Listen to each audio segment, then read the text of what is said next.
Look at me, Tony. Look at me. I want you to fire me. You fucking Mark. Fire me. Fire me. To Forbidden Door Sunday, June 26th on pay-per-view. And JR, who walked through the Forbidden Door, the ace of New Japan. Okay, so 90% of that promo seems like it could still be a work. He's playing that part, right? Like MJF is playing that part of he hates being here. I remember Booker T did something on a smaller scale when he was traded to SmackDown years and years ago, where he was like, I can't believe I'm here. It's the B show. This sucks. And you know, started going at it with like Eddie Guerrero and all that stuff. So this is definitely at a larger scale, but it still felt like it could be at the same realm of what a work is. Someone who is like pretending or playing the part. I don't want to say pretending because pro wrestling's a work.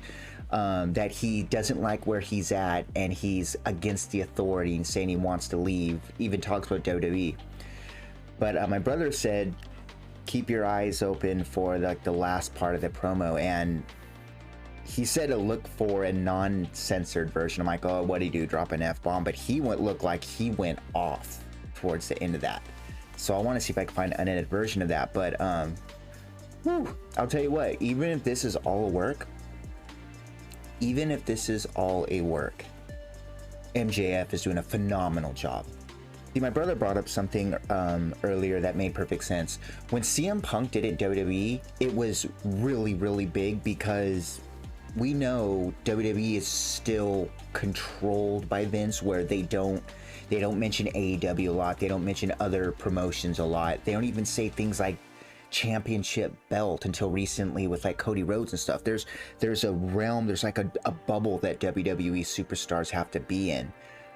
Usually because that's what Vince says. So if they do step out of line, like if someone does a chair shot to the head or drops an F-bomb or you know, says something like that, or breaks down a fourth wall in some capacity, it's a big deal. With AEW, there's a lot more freedom with things where it makes you go, it's probably a work, because Tony Khan's probably sitting there going, hey, if you say that and you mention WWE, but then you say this and act like you hate, you know, being here, and it's like, that's going to bring huge heat and huge draw. And that still might be happening, but that little final exchange with the camera that MJF had was pretty big. So if it's a work, bravo.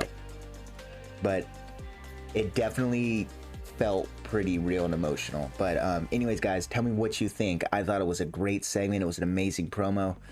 Staying the confines of what was going on. He didn't mention Wardlow or anything like that outside of, you know, selling the injuries, which is why I felt like it's a work, because he still was being professional about that. But towards the end, it kind of looked like he broke off, because that's something too, is he might be going, obviously it seems like MJF is playing both sides to see who he can go to with. It's just he's going to be in AEW for a long time. But I will say that he probably threw in a few things here and there that weren't scripted, and I thought it was great. But anyways, guys, tell me what you think. That was pretty cool. Pipe Bomb 2.0? I don't know about that. It might be hard to do a pipe bomb, especially here in AEW. But nevertheless, it was once again an amazing promo by MJF.